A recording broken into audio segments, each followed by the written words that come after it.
Асобна я хочу прывітаць прадстаўнікоў дыпламатычных корпусаў у нашай краіне, славутых навукоўцаў, пісьменнікаў, мастакоў. Сёння мы святкуем вялікае свята.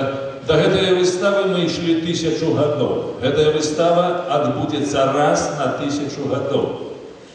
Іншы раз она будзе таксама праз 1000 гадоў. Гэта я хочу падкрэсліць.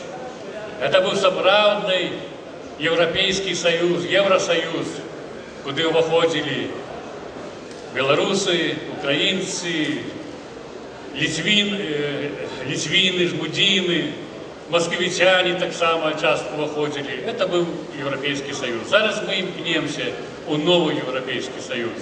Але мы, і нас будуць паважаць толькі тады, калі мы ведаем сваю спадчыну, ведаем сваю гісторыю, і гэта дае нам аптымізм.